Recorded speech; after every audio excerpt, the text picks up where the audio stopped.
Etika berkomunikasi digital. Hai kelas 4, hari ini kita akan belajar mengenai etika berkomunikasi digital. Kenapa kita harus mempelajari tentang etika berkomunikasi digital? Tujuan kita belajar mengenai etika adalah supaya ketika menggunakan internet, kelas 4 bisa menerapkan apa saja hal yang perlu diperhatikan ketika menggunakan internet dan apa saja yang tidak boleh dilakukan. Tentu saja ini bertujuan untuk menjaga diri kita masing-masing supaya kita terhindar dari tindakan-tindakan yang nantinya akan membahayakan diri kita, merugikan diri kita sendiri. Nah, kita pahami terlebih dahulu etika itu apa. Etika adalah tata cara dalam bermasyarakat untuk menjaga hubungan baik. Dan ini dilakukan oleh semua orang yang ada di dalam masyarakat tersebut supaya hubungan baik ini bisa terjaga. Kita ambil contoh yang paling simpel aja ya, misalnya di kelas. Ketika guru atau teman menjelaskan sesuatu, menjawab pertanyaan atau mengajukan pertanyaan, yang lain harus memperhatikan supaya apa? Menjaga hubungan baik, ada tujuan yang bisa tercapai. Jadi jawaban itu bisa didengar, bisa dipahami oleh semua yang ada di dalam kelas. Atau penjelasan bisa didengar dan bisa dimengerti oleh semua murid yang ada di dalam kelas. Contoh lain yang ada di dalam kehidupan bermasyarakat adalah yang pertama, bersikap santun, dalam arti menghormati dan menghargai orang lain. Ketika lewat di hadapan orang harus mengucapkan permisi. Ada banyak sekali contoh etika yang ada di dalam kehidupan kita. Tapi untuk pelajaran kali ini Miss Lia cukup mengangkat beberapa contoh tersebut. Berikut kita pelajari lagi tentang komunikasi. Nah, komunikasi adalah kegiatan mengirim dan menerima pesan. Komunikasi dibagi menjadi dua, yaitu komunikasi langsung dan komunikasi tidak langsung. Komunikasi langsung artinya komunikasi yang terjadi tanpa melalui perantaraan media, jadi tidak membutuhkan media. Contohnya, ketika ada guru yang menyampaikan materi kepada murid-muridnya di kelas, bicara secara langsung ya, berarti tidak menggunakan media. Contoh lain, misalnya kamu ngobrol dengan teman di sebelahmu. Kamu tidak membutuhkan media, langsung ngobrol biasa aja, tidak perlu media. Sementara komunikasi tidak langsung adalah yang membutuhkan media. Misalnya, saling berkirim pesan di WhatsApp, berarti menggunakan media. Medianya adalah apa? Aplikasi WhatsApp atau berkirim email dan lain sebagainya. Kita akan masuk ke dalam pembahasan mengenai unsur-unsur komunikasi. Ada beberapa unsur yang membentuk terjadinya sebuah proses komunikasi. Yang pertama adalah pengirim pesan, yang kedua pesan, ketiga media, keempat penerima pesan, kelima efek. Kemudian ada unsur tambahan, yaitu adanya gangguan. Namun ada proses komunikasi yang berjalan dengan lancar tanpa ada gangguan. Kita tadi sudah memahami bahwa komunikasi ada yang langsung dan tidak langsung. Apabila komunikasinya secara langsung, berarti medianya tidak ada. Dia hanya memiliki 4 unsur, yaitu pengirim pesan, pesan, penerima pesan, dan efek. Sedangkan komunikasi tidak langsung berarti memiliki 5 unsur pokok, yaitu pengirim pesan, pesan, media, penerima pesan, dan efek. Pengirim pesan adalah orang yang mengirimkan pesan. Pesan adalah informasi yang disampaikan, dan media adalah alat yang digunakan untuk menyampaikan informasi atau melalui apa informasi itu tersampaikan. Penerima pesan yaitu orang yang menerima pesan, dan efek adalah apa yang didapatkan oleh penerima pesan setelah dia menerima pesan itu. Kita masuk ke contoh agar lebih bisa dipahami. Aca menonton berita di televisi tentang banjir. Karena hujan deras, Aca tidak mendengar dengan jelas berapa banyak kerugian akibat banjir tersebut. Di sini pengirim pesannya adalah stasiun televisi yang menayangkan berita tentang banjir. Pesannya adalah terjadi banjir. Media yang digunakan adalah televisi dan penerima pesannya adalah Aca. Karena di sini Aca yang menonton televisi. Efeknya adalah Aca mendapat informasi bahwa ada banjir. Pada contoh komunikasi ini, ada gangguan yaitu hujan deras. Hujan deras ini yang membuat informasi yang Aca dapatkan tidak maksimal.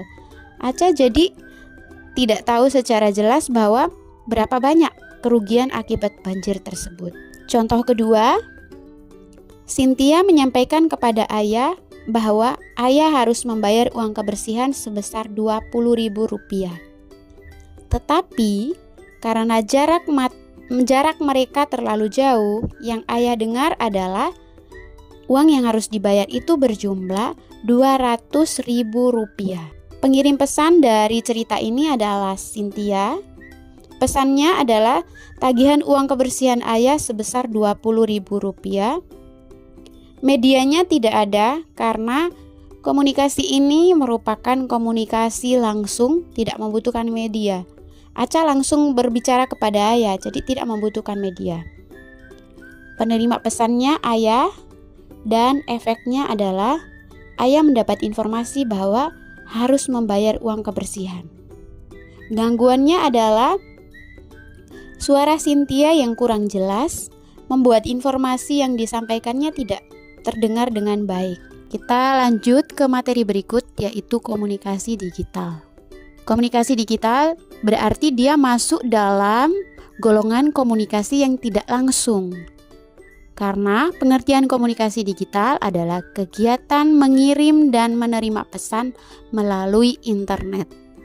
Jadi, proses komunikasinya membutuhkan media. Entah itu melalui aplikasi seperti WhatsApp atau melalui YouTube atau lain sebagainya. Etika berkomunikasi digital disebut netiquette, yaitu merupakan aturan atau pedoman yang mengatur perilaku antar manusia dalam berkomunikasi di internet. Jadi etika ini merupakan patokan yang harus kita pegang, yang harus kita taati ketika kita berkomunikasi di internet. Apa saja sih etika yang perlu kita terapkan ketika kita menggunakan internet? Yang pertama, hindari penggunaan huruf kapital berlebihan. Misalnya, ketika mengirimkan pesan ke seseorang di WhatsApp, lalu menggunakan huruf besar semua. Penerima pesan ini akan beranggapan bahwa mungkin saja orang yang ngirimin aku pesan ini sedang marah, jadi dia mengirimkan pesannya dalam huruf kapital. Jadi perlu diperhatikan penggunaan huruf kapital. Yang kedua, menggunakan bahasa yang baik dan benar. Jadi meskipun komunikasinya itu melalui handphone atau melalui laptop, kita perlu menyadari dan menerapkan di dalam diri kita bahwa proses komunikasi yang dilakukan ini seolah-olah saya bicara langsung sama orangnya. Jadi perlu memperhatikan kata-katanya harus sopan, bahasanya yang baik dan benar. Apalagi ketika orang yang kita ajak komunikasi ini usianya lebih tua dari kita, gitu ya. Poin nomor 3 adalah perlakuan yang tepat terhadap pesan pribadi. Maksudnya adalah ketika seseorang mengirimi kamu pesan pribadi, jadi dia chatnya langsung ke nomor kamu di WhatsApp. Tugas kamu adalah ketika kamu sudah membaca, berarti oh ya sudah, dia memang niatnya mengirimi saya pesan ini secara pribadi. Mungkin ada hal pribadi yang mau dia bahas. Jadi pesan itu jangan kamu share ke grup, jangan kamu bikin story, jangan kamu buat postingan dari pesannya dia. Karena apa? Pesan yang dikirimi secara pribadi itu masuk ke dalam privasinya orang. Jadi mungkin saja dia mau menyampaikan sesuatu yang pribadi, hanya kamu dan dia yang tahu. Jadi nggak usah kamu teruskan itu ke orang lain. Poin yang keempat adalah berhati-hati terhadap hoax. Jadi masing-masing kita ketika menggunakan internet, Ketika baca berita atau menerima pesan dari orang lain, perlu dicek dulu. Apakah ini berita yang bisa dipercaya atau hanya merupakan berita bohong? Karena ketika kita tidak cek terlebih dahulu, tidak membaca sampai selesai, hanya lihat judul, langsung di-share, langsung dibikin story, bisa jadi kita ini menjadi salah satu orang yang menyebarkan hoax atau menyebarkan berita bohong. Karena penyebar berita bohong itu juga ada sanksinya, melanggar hukum.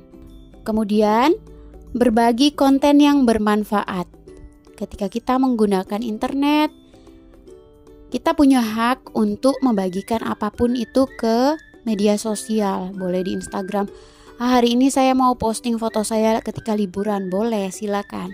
Semua yang punya akun punya hak untuk mengupload apa saja. Boleh posting apa saja, tetapi harus diperhatikan konten yang dibagikan itu bermanfaat dan tidak mengandung data pribadinya kalian masing-masing. Data pribadi itu apa saja sih yang termasuk dalam data pribadi? Misalnya nomor telepon, alamat rumah.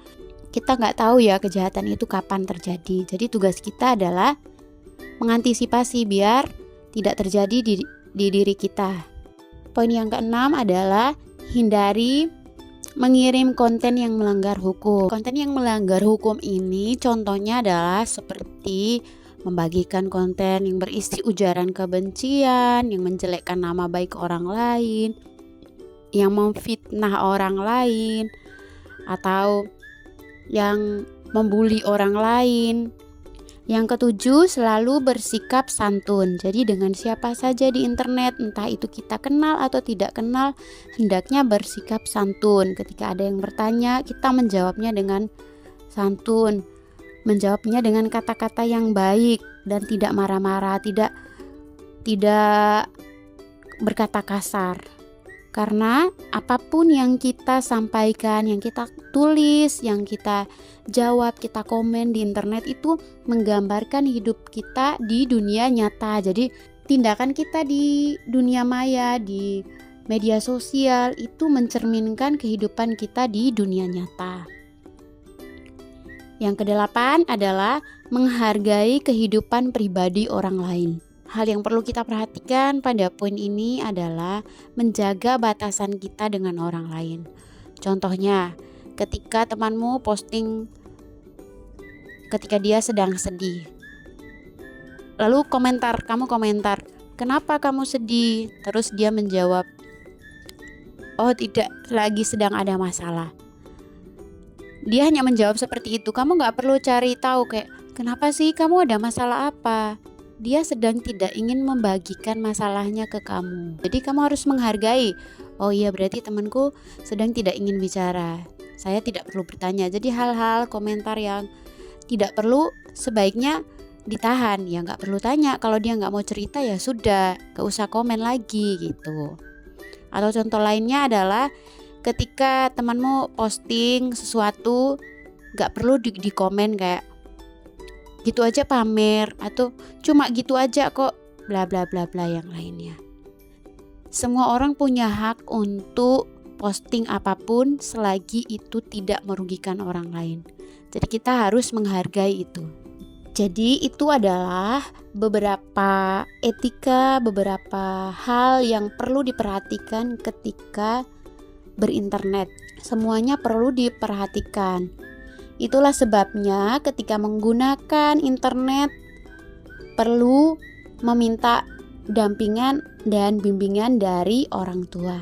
Sekian materi yang kita pelajari hari ini. Kita akan bertemu di materi selanjutnya. Terima kasih.